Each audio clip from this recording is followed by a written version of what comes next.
Assalamualaikum warahmatullahi wabarakatuh. Nama saya Glenn Mamonto, mahasiswa IAIN Manado, jurusan Manajemen Pendidikan Islam semester 6.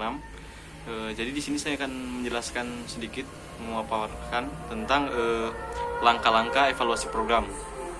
Nah, dalam bab ini dibicarakan mengenai beberapa langkah atau tahapan dalam melaksanakan evaluasi program.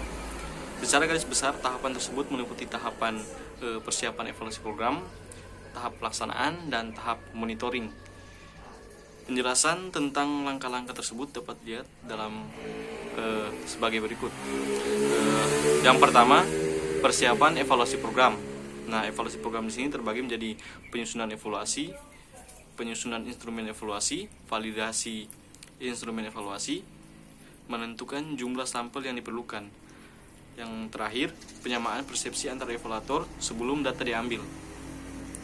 Penyusunan terkait dengan model diantaranya model CEFF, model Metz, Fischl and Michael, model Steck, model kesenjangan, model Glaser, model Michaelis-Sullivan, model evaluasi kelawanan, dan model Need Assessment.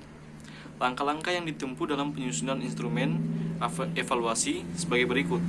Yang pertama, merumuskan tujuan yang akan dicapai. Yang kedua, membuat kisi-kisi. Yang ketiga, membuat butir-butir instrumen. Yang keempat, menyunting instrumen. Yang kelima, instrumen yang telah tersusun perlu divalidasi. Selanjutnya, dapat dilakukan dengan metode sampling. Kemudian, beberapa hal yang perlu disamakan: tujuan program, tujuan evaluasi, kriteria keberhasilan program, wilayah generalisasi, teknik sampling, dan jadwal kegiatan.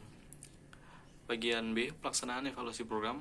Evaluasi program dapat dikategorikan evaluasi reflektif, evaluasi rencana, evaluasi proses, dan evaluasi hasil.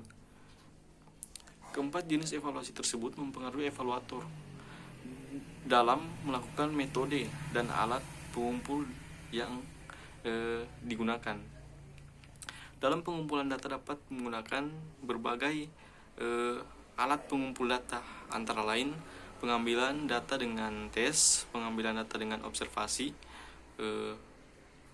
lalu berupa checklist, alat perekam suara atau gambar, pengambilan data dengan angket, pengambilan data dengan wawancara, pengambilan data dengan metode analisis dokumen, dan artefak atau dengan teknik lainnya. Bagian C, tahap monitoring pelaksanaan.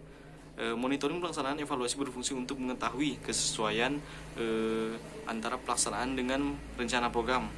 Sasaran monitoring adalah seberapa pelaksanaan program dapat diharapkan.